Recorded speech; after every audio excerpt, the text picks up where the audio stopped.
Bienvenidos a todos. En esta oportunidad vamos a hablar sobre el hardware avanzado de computadoras en nuestro curso de ensamblaje. El primer concepto que vamos a tocar es cuál es el proceso de inicio de una computadora.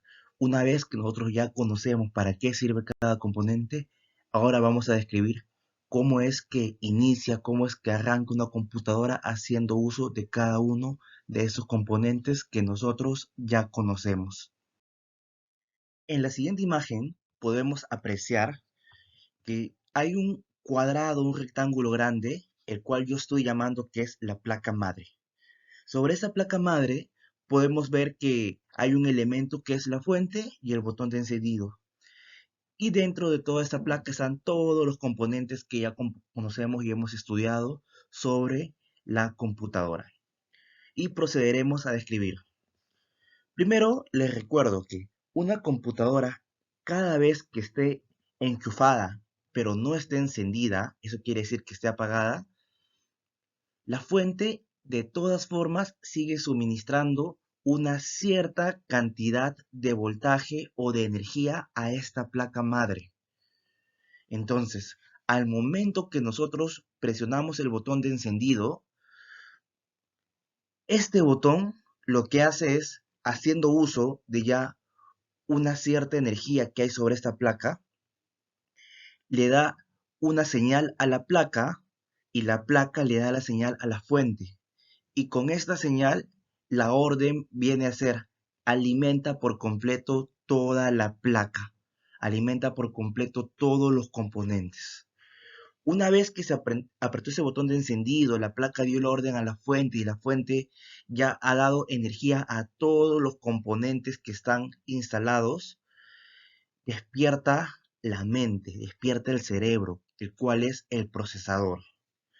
El procesador, una vez que ha despertado, no puede iniciar todavía porque tiene que estar seguro que que no existe algún componente que esté dañado, no existe un cortocircuito en la placa que lo vaya a dañar a él mismo.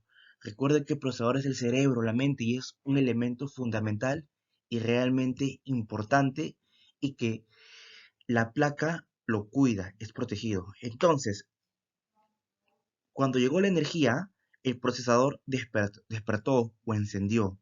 Y lo siguiente es, va a revisar que todo funcione bien. ¿Cómo lo hace? El procesador hace uso de la memoria ROM, donde se encuentra la BIOS y que se encuentra aquí un programa llamado el POST. Este programa del POST lo que hace es verificar que todos los componentes que estén instalados sirvan, que los componentes no estén en corto, que los componentes no estén dañados, porque si hubiera un componente dañado o si hubiera un segmento de la placa dañada, se quemaría todo el procesador. Entonces, el procesador prende, el procesador le indica a la memoria ROM que inicie el programa POST, y este programa va a verificar que la memoria RAM esté bien, que la tarjeta de video esté bien, que los discos estén bien, que las tarjetas de expansión estén bien, que los periféricos estén bien y también que en la placa no exista ningún corto. Una vez que este programa hizo toda esa verificación y el resultado es todo está bien, le manda esa respuesta al procesador y el procesador se entera que todo está bien. Entonces dice, ya, ok, ya puedo encender la computadora. En ese momento que dice, ya puedo encender la computadora, lo que va a hacer es, va a iniciar el sistema operativo. Pero ¿cómo lo hace? El procesador va a llamar al disco duro o al disco sólido, a esa unidad de disco donde tengas instalado ese sistema. Y lo va a llamar y le va a decir, oye, tú tienes el sistema operativo, ya, dámelo porque vamos a encender. Y lo que hace el procesador es, le dice a la unidad de disco, sea sólido o disco duro, que copie los componentes del sistema operativo necesarios para prender en la memoria RAM. Entonces, se hace esa copia del disco a la memoria RAM. Y en la memoria RAM se van cargando los componentes esenciales del sistema operativo. Cabe recalcar que en caso que tuviéramos una tarjeta de video, La tarjeta de video podemos conocerla en pocas palabras como una memoria RAM especializada para actividades de video o de proyectar imágenes, con lo cual se descarga el trabajo de la memoria RAM. Entonces, el trabajo de la memoria RAM y la tarjeta de video viene a ser en paralelo. ¿Qué quiere decir esto? Que nosotros no interactuamos directamente con lo que está en el disco duro, no. Nosotros interactuamos con lo que se encuentra en la memoria RAM. Entonces, una vez que ya se copió toda esa información del disco duro en la memoria RAM, se carga y prende la computadora. Una vez que prende el Windows que está cargado en la memoria RAM toma control de todos los componentes que existan o que estén instalados en la computadora. Esto quiere decir, toma control de todos los periféricos, teclado, mouse y de los slots de las tarjetas de expansión que tengan instalados. Esto es el orden, esto es el funcionamiento, cómo inicia una computadora. Entonces, nosotros como usuarios interactuamos directamente con todo lo que está en las memorias RAM, no interactuamos directamente con el disco duro. Eso quiere decir que la memoria RAM y la tarjeta de video tienen que tener una alta velocidad de conexión con el procesador. Es por eso que se encuentran en ese llamado puente norte. Mientras que todo el resto, los periféricos, los discos, la memoria ROM, al no requerir una interacción directamente con el usuario, se conectan a esa parte que se llama puente sur, que tiene una velocidad de transferencia o una velocidad de conexión un poco más lenta con el procesador. Eso sería el proceso de arranque de una computadora. Memorias RAM, pero ahora bajo su concepto avanzado. Nosotros conocemos brevemente que la memoria RAM nos permite interactuar directamente con la computadora, que todo lo que hacemos uso en la computadora en tiempo real está guardado en la memoria RAM, que la memoria RAM es una memoria de acceso aleatorio, una memoria volátil, que si bien se guarda información, solamente es la información que requerimos usar en tiempo real con la computadora, y eso quiere decir que cada vez que se reinicia, todo lo que se guardó en la memoria RAM desaparece. Eso es una de las características por lo cual es una memoria tan pero tan rápida y es una necesidad que tiene para poder interactuar con el usuario. Ahora, conociendo los conceptos más avanzados de una memoria RAM, podemos ver a la mano izquierda que tenemos distintas imágenes de memoria RAM. Como yo les dije con anterioridad, las memorias DDR, DDR2, DDR3, DDR4 no son compatibles entre sí. Y se dan cuenta porque la ranura que tiene al medio va en distinta ubicación. Esto hace, esto hace que tú no puedas instalar una tarjeta DDR3 cuando una placa tiene el slot para DDR4, porque tienen ese agujero en una posición completamente distinta, lo cual hace imposible que pongas una tecnología en la posición de otra, ¿ok? Pero ¿qué pasa? Yo les comento que si tú sabes que tu computadora usa memoria RAM y quieres comprarte 8 gigas más, no es suficiente con que tú vayas a la tienda y digas, yo quiero una memoria de 8 gigas de DDR3. No, eso no es suficiente, porque no tienes suficiente información para comprar el elemento correcto. Y es que, si bien DDR3, DDR4 es el nombre que adquiere esta tecnología, sobre esta tecnología hay distintas versiones, distintas gamas, lo cual hace que necesitemos conocer un poco más de detalle sobre estas memorias para poder hacer un uso correcto y no comprar una memoria que tal vez no se pueda aprovechar al 100%. Por eso a la mano derecha ustedes pueden ver que tenemos una tabla que yo he hecho especialmente para ustedes, que en la cual nos indica que si bien la tecnología es DDR3, podemos ver que tenemos DDR3 de velocidad de 800 MHz hasta velocidad de 1600 MHz. Entonces, ¿cuál es la memoria que yo necesito? Vemos que hay distintas gamas. Aquí estamos viendo que en la DDR3 hay 4 versiones, 4 con distinta velocidad, desde la primera de 800 hasta la más rápida de 1600, que está prácticamente duplicando la velocidad. Si compráramos el módulo incorrecto, estaríamos perdiendo la mitad de velocidad que podríamos adquirir como máximo. Lo mismo para DDR4, cuyas velocidades van desde 1866 hasta 2666. Y para DDR5 tenemos muchísimas más versiones. Entonces, debemos tener en cuenta que la memoria DDR3, 4 o 5 tiene distintas versiones y debemos saber cuál adquirir.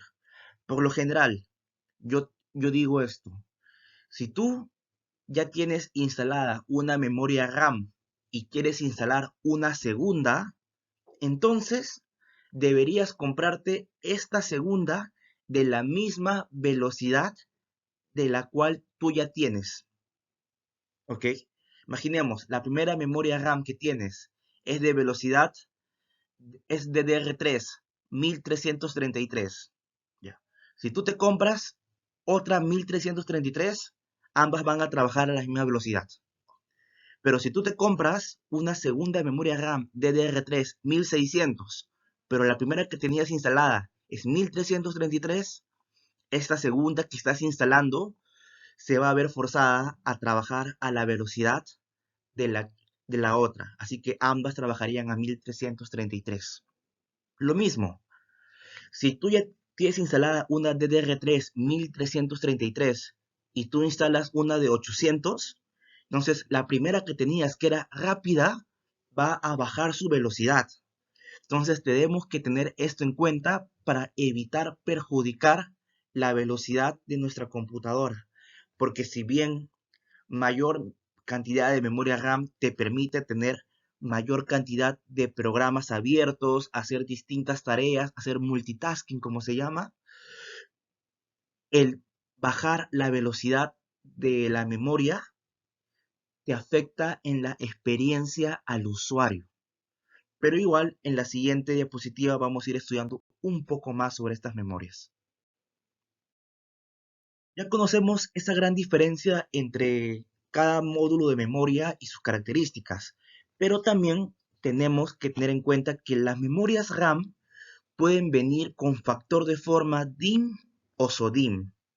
El factor de forma DIMM es el más grande, es el factor de forma de la memoria que ven ustedes a la izquierda. La más grande es la cual se utiliza para computadoras de escritorio, mientras que la SODIMM es una memoria la cual es mucho más pequeña y se usa para computadoras portátiles.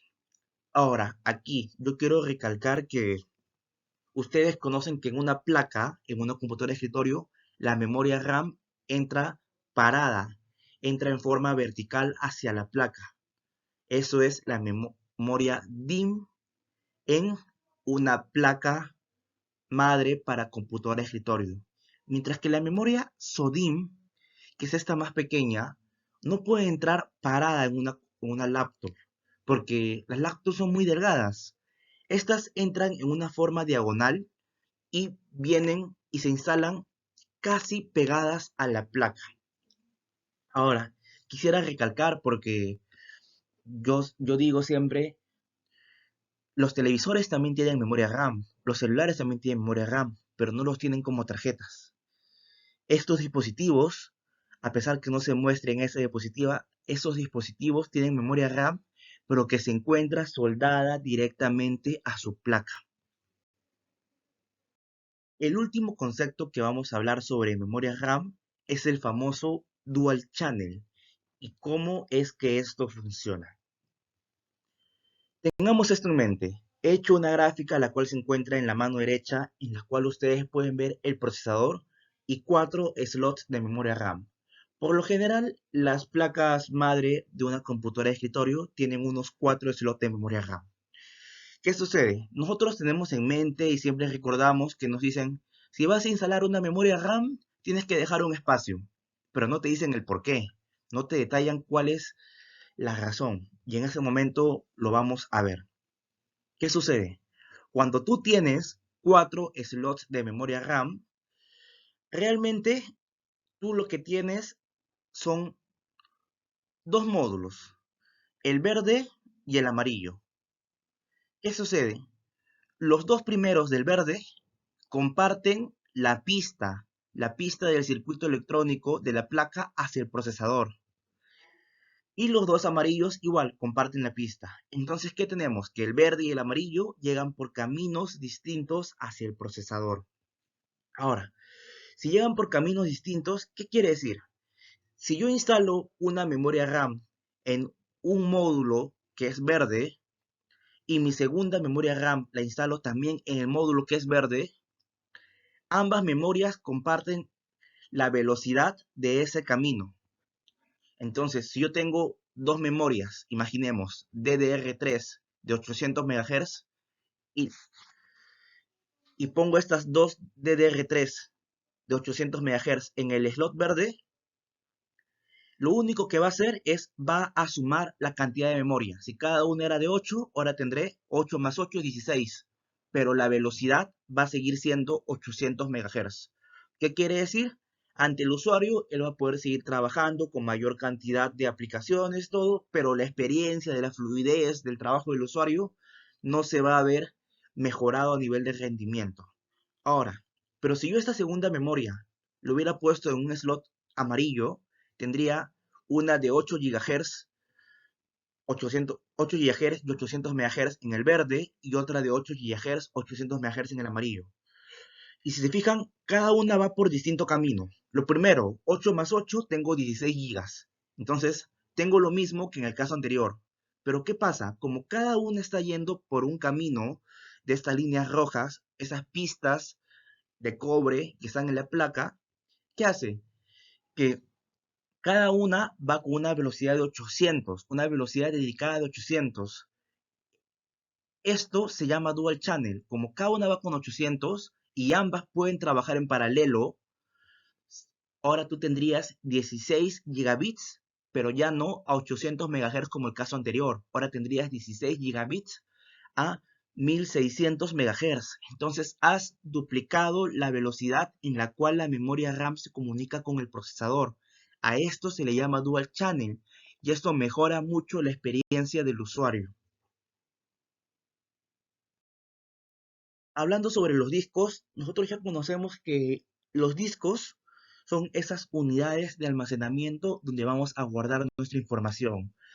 Son muy distintos a la memoria RAM porque la memoria RAM se guarda información solamente de forma temporal y cuando se apaga la computadora se pierde. En el disco no, en el disco la información está guardada y queda aquí guardada permanentemente por más que reinicies la computadora. Pero hablemos un poco más a detalle sobre ello. Tenemos dos tipos de discos muy conocidos, el disco duro y el disco sólido. Primero hablemos del disco duro, el cual se encuentra a la izquierda. En el disco duro tenemos dos factores de forma, el factor de forma de 3.5 y el de 2.5. El factor de forma de 3.5 pulgadas es ese disco duro que se utiliza para las computadoras de escritorio y el de 2.5 pulgadas es un factor de forma más pequeño que se usa para las laptops o portátiles. Ahora, ustedes ya saben que el disco duro es un disco que tiene un motor y que gracias a que el motor va girando, eh, lo que realiza es que se dé la lectura de datos. Por eso yo siempre digo, un motor consume mucha energía. Eso quiere decir que un disco duro te consume mucha energía de la batería si tuvieras una portátil. Y cambiando hacia la unidad de estado sólido, la unidad de estado sólido son un conjunto de circuitos electrónicos que permiten el almacenamiento. Aquí no hay ningún motor. Entonces el disco sólido consume muchísima menos energía que un disco duro. Ahora, ambos para la transferencia de datos usan un cable SATA. ¿Ok? Usan un cable SATA. Y ambos, tanto el disco duro como el disco sólido, requieren un cable de energía para que puedan ser alimentados y enciendan. Como les dije, la diferencia es que este disco sólido no tiene motor, entonces consume menos energía. ¿Qué más tenemos aquí? Es que el disco sólido, como el que pueden ver a la mano derecha, este que dice Kingston, que está de negro, El disco sólido mm, tiene un factor de forma de 2.5 pulgadas. Entonces ustedes me dirán, profesor, tengo un disco sólido, es de 2.5 pulgadas, ¿cómo lo instalo yo en una computadora de escritorio? Si usted me dijo que el de 3.5 es para un escritorio. Yo les digo que si bien el disco sólido viene solamente en un factor de forma de 2.5 pulgadas, sí se puede instalar en cualquier computadora de escritorio, ya que los pernos tienen la misma posición que un disco de 3.5 pulgadas. Así que no hay ningún inconveniente, lo va a hacer pequeño, lo va a hacer chiquito, pero sí lo puedes instalar con toda la facilidad del mundo. Incluso los pernos que utiliza el disco sólido y el disco duro de 3.5 pulgadas son los mismos pernos para poder adherirse a tu gabinete en la computadora. Pero a la mano derecha, en la parte inferior, tenemos otra versión de un disco. Este se llama el disco sólido, pero M.2. M.2 es un factor de forma total y completamente distinto al que hemos hablado hace unos momentos. Ya no tiene la forma de un disco, no es un cuadrado que tú lo puedes hackear, que necesitas pernos, no. Es una pequeña tarjeta, es un módulo de tarjeta que simplemente lo vas a instalar. Ahora, yo les dije antes, los discos sólidos requieren un cable SATA y requieren un cable de energía. Este disco que se ve en la parte inferior, esta tarjeta azul, no requiere un cable de energía, no requiere un conector SATA especial. Solamente usa los pines que tiene, estos pines dorados de la parte derecha, los usa para conectarse directamente a la placa. Hablando un poco más sobre los discos M.2, quiero recalcar aquí porque hay dos versiones. Hay dos versiones de los M.2. Una es la PCI Express o la famosamente llamada NVMe o NVE y la otra es la versión SATA. Cada una la pueden ver en la imagen de la izquierda y otra en la imagen de la derecha. Pero es importante conocerlos porque cuando queremos mejorar nuestra computadora, un disco M.2 es mucho más rápido que un disco sólido convencional, porque no tenemos las limitantes del cable, no tenemos limitantes de tecnología. Pero aquí viene algo. ¿Cuál debo yo comprar? Mi computadora tal vez dice que es compatible para discos M.2, pero ¿cuál usa? ¿El PCI Express o el SATA? Porque si tú llegaras a comprar una versión que no es compatible, no lo vas a poder instalar y no va a ser reconocido por tu computadora. Entonces, el disco sólido M.2 tipo PCI Express, como pueden ver en la imagen de la izquierda, solamente tiene una ranura. Eso quiere decir que tengo dos conjuntos de pines dorados. Mientras que en la mano derecha pueden ver el M.2 SATA, tiene dos ranuras al medio, lo cual hace que sean tres conjuntos de pines. Y de esta forma podemos diferenciar las dos versiones de los discos M.2. Pero ahora viene la pregunta, ¿cuál es mejor? ¿Cuál es más rápido? Y es que recuerden que el de la derecha, al ser M.2 SATA, usa la misma tecnología que los discos anteriores que hemos visto, el cable SATA. Y este cable SATA tiene una limitante en el ancho de banda. Y también no son tan rápidos. Mientras que los PCI Express, podemos decir en pocas palabras que son realmente veloces. Con un disco con un disco sólido PCI Express, tu computadora, la velocidad de lectura es tan rápida que cuando copias al inicio, al prender la PC, arrancar y copiar el sistema operativo desde el disco a la memoria RAM es rápida, pero este disco PCI Express es tan rápido que lleva esa data del sistema operativo a la RAM en cuestión de segundos. Tu computadora puede prender en 3, 4 segundos, realmente rápido. Mientras que con un SATA, claro, la velocidad en la cual va a encender la PC va a estar alrededor de unos 10 a 15 segundos en promedio. Entonces, tú quieres sentir la experiencia de una muy alta velocidad a nivel de usuario, lo ideal sería que uses un PCI Express NVMe. pero eso depende también de tu placa, que tu placa sea compatible con este tipo de disco. Y en la parte de abajo podemos ver dos tablas comparativas en la cual ustedes pueden ver la distinta velocidad de transferencia de datos. Y pueden ver que actualmente los discos que se venden son los NVMe versión 2, que es el último de la tabla, y en la mano derecha pueden ver que el que se vende actualmente es el SATA 3, que es el último de la tabla. Y miren, la velocidad máxima del SATA 3 es 600 megabits por segundo, mientras que el versión 2 del PCI Express es de 15.76 gigabits. La diferencia es abismal. Por eso que una placa que tiene el puerto para PCI Express NVMe va a ser una computadora que realmente vas a sentir una experiencia de usuario muy buena. En lo personal, la laptop con la cual estoy grabando no es una super laptop, no es una super computadora, pero tiene un disco sólido M.2 PCI Express versión 2. Ahora vamos a hablar sobre el procesador. Ya conocemos al procesador, que es el cerebro de la computadora y que gracias al procesador se realizan todas las tareas. Pero vamos a hablar a detalle porque lo hemos conocido, pero solamente de esta forma global. Ahora vamos a conocer cada una de las características que tiene el procesador. He ingresado a la página de Intel y he obtenido esta información sobre una i5-1035G1. Ese es el procesador que tiene mi computadora. Entonces, vamos a leer cada uno de estos elementos fundamentales que se encuentran en las especificaciones. Número 1.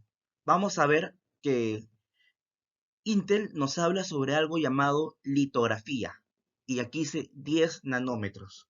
La litografía básicamente habla de la tecnología con la cual ha sido fabricado este procesador. Porque si bien ustedes conocen al procesador como un cuadrado que tiene un montón de pines y que gracias a él funciona toda la computadora, un procesador realmente es un conjunto de transistores y todos estos transistores trabajan entre sí para realizar el trabajo de procesamiento. ¿Qué sucede? Estos transistores, ni bien ha ido avanzando la tecnología, han ido reduciendo su tamaño, lo cual permite que se introduzcan mayor cantidad de transistores sobre ese módulo procesador del mismo tamaño. Entonces, esa litografía hace referencia solamente a la tecnología con la cual ha sido fabricado. Claro, cabe recalcar que si bien un procesador tiene transistores del tamaño de 10 nanómetros, mientras más pequeños sean, es porque la tecnología ha sido más moderna, por ende, al ser más pequeños, consumen menos energía. Otras especificaciones que vamos a ver es la cantidad de núcleos. Y es que, ¿qué pasa? Nosotros conocemos el procesador como ese cuadrado, pero dentro de ese cuadrado, cuando nos dice cantidad de núcleos, te hace referencia a que dentro de ese cuadrado hay 4 procesadores embebidos. Esto hace que tu PC sea mucho más rápida. Ahora, ¿qué sucede? Cuando una computadora arranca Windows y está trabajando con Windows, con cualquier sistema operativo, tiene que tener distintas tareas trabajando. Para que maneje todas estas distintas tareas, hay tantas tareas que hay algunas que no requieren mucho esfuerzo, pero que sí requieren un poquito de dedicación cada cierto tiempo. ¿Qué pasa? Eh, Existe ese concepto llamado subprocesos. Subprocesos, en este caso yo tengo 8. ¿Qué quiere decir? Que cada núcleo puede manejar dos tareas al mismo tiempo, que es, como se dice, multitasking. Entonces, esto hace, si bien una tarea no requiere el 100% de un núcleo, el núcleo puede hacer en este caso dos tareas.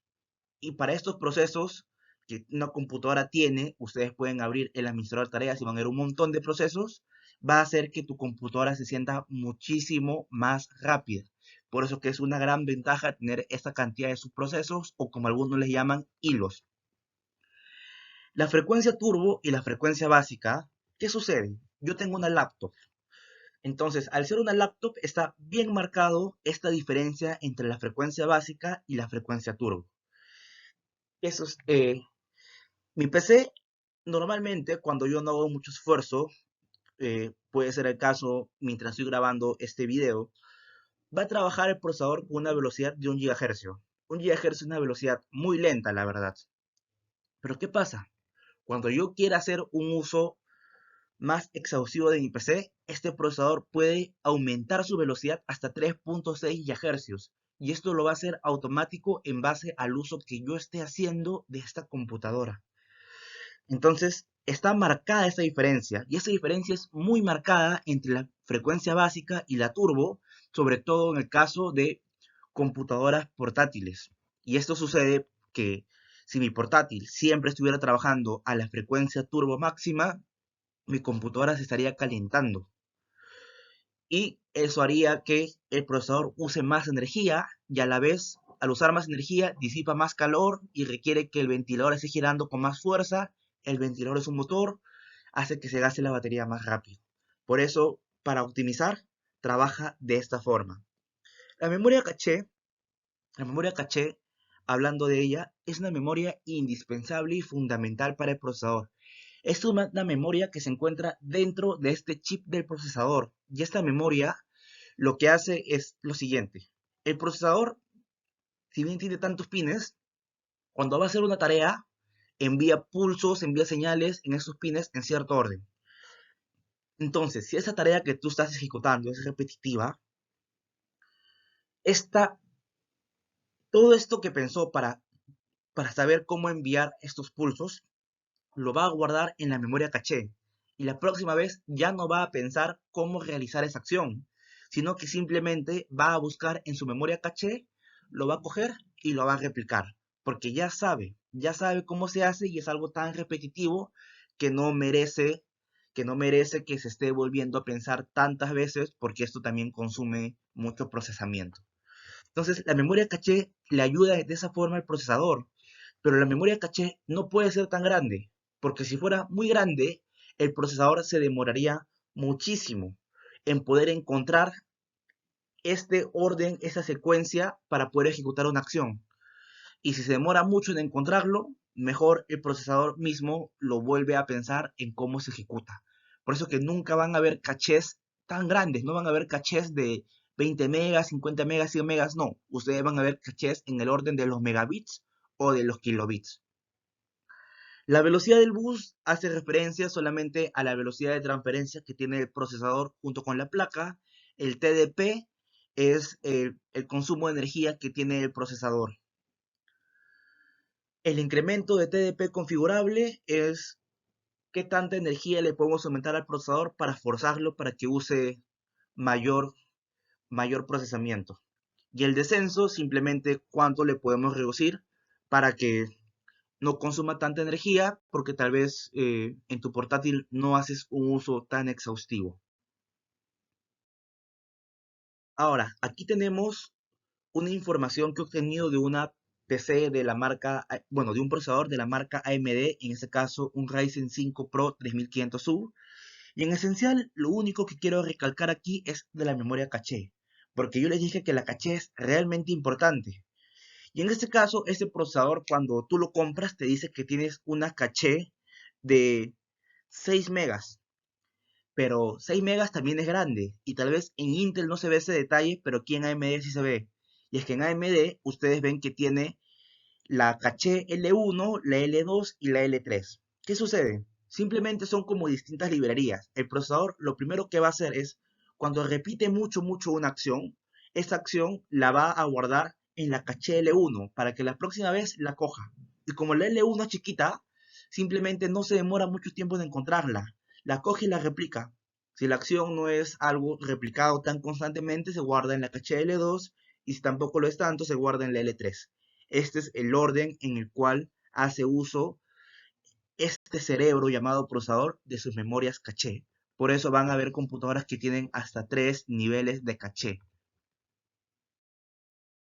Ahora sí, casi acabando, vamos a ver un poco de la diferencia entre portátiles versus las computadoras de escritorio. Entre las grandes diferencias que tenemos está la portabilidad. Claro, una portátil tú la puedes llevar a cualquier lugar con mucha facilidad, mientras que una computadora de escritorio, donde lo instalas, ahí se va a quedar. La energía, la energía hablamos que una portátil, al tener componentes más pequeños y optimizados, claro, que te han costado mucho más caro, consumen menos energía que una computadora de escritorio. La impresión a futuro. En una computadora de escritorio, tú tranquilamente puedes optimizar los componentes poco a poco. Yo, por ejemplo, les cuento, yo tengo una computadora que data del año 2011 y en la actualidad es rápida.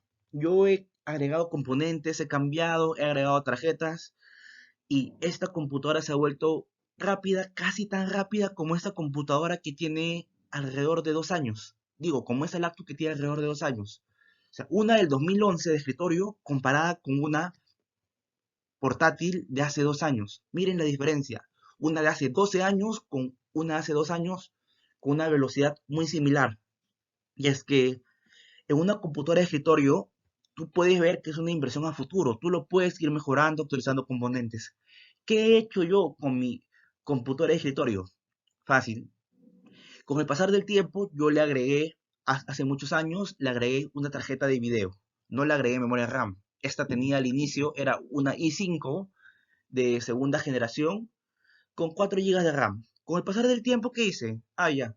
Le compré una tarjeta de video de 1 giga. La mejoré bastante.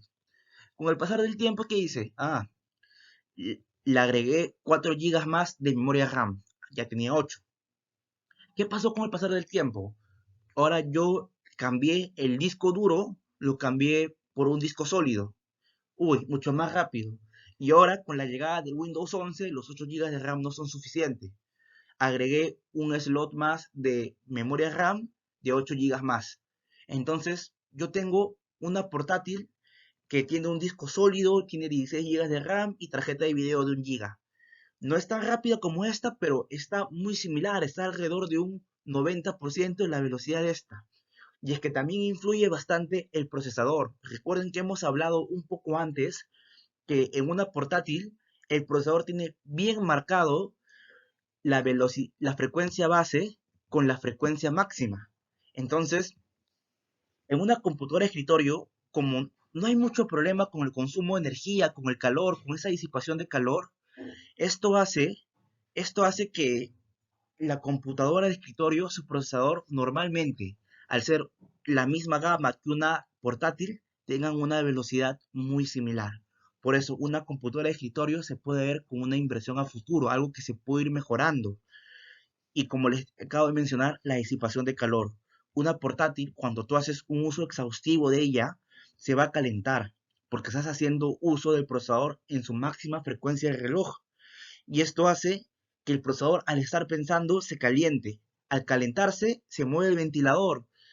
Mayor consumo de energía del procesador. Consumo de energía de parte del ventilador que está girando, que es un motor. Todo esto hace que la batería se vaya agotando con mucha mayor velocidad.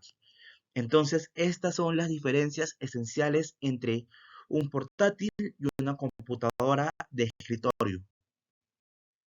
Finalmente, quiero recalcar que hay otra diferencia muy grande, y es que en una computadora de escritorio nosotros hemos estudiado que las placas tienen un factor de forma predeterminado. Placas ATX, ITX, micro, mini, y estas placas son cuadradas, siempre son cuadradas. Y tú puedes decir, si en algún momento llegara a pasar por algún motivo que mi placa se queme, no hay problema, yo compro otra placa y la reemplazo. Sí, puede pasar. Y en ese caso, tú todos los componentes los vuelves a reutilizar. ¿Qué pasa en un portátil? Y este es un motivo principal por lo cual cuando piensas que se daña todo se malogró. Y es que las placas, como pueden ver en la mano derecha, tenemos placas que tienen factor de formas completamente distintos. No son placas cuadradas. Estas placas son fabricadas en base al orden que pone los componentes el fabricante. Eso quiere decir, una placa HP y una Lenovo no van a ser nunca compatibles. Pero incluso vamos a ir mucho más allá. Si tú tienes una Lenovo ThinkPad, la placa de la Lenovo ThinkPad no va a ser compatible con una placa de una Lenovo Yoga o una Lenovo IdeaPad. Son placas distintas. El factor de forma varía completamente. Entonces, esto hace muy complicado el poder reemplazar una placa con otra cuando algo se daña. En ese caso, muchos pensamos que cuando una computadora portátil se daña, prácticamente hemos perdido todo, porque es muy complicado. Y reparar estos circuitos electrónicos de la placa también requiere una precisión muy detallada y tener muchísimo cuidado al nivel de soldadura y de quitar soldadura. También recordemos que una portátil tiene muchas ventajas, como que una vez que tú compras la portátil, te viene todo, eh, te viene el teclado, te viene el mouse, lector de huellas, micrófono, cámara, te viene todo, todo lo necesario para que trabajes. Mientras que una computadora de escritorio, tú la puedes comprar y no tiene parlantes o no tiene cámara web y tienes que ir comprando esos componentes. Claro, cabe recalcar que si quieres comprar una portátil o una PC de escritorio, ambas con especificaciones similares, te va a costar muchísimo menos una computadora de escritorio. Y eso sería todo lo que vamos a ver a lo largo del concepto de hardware avanzado de computadoras. Muchísimas gracias.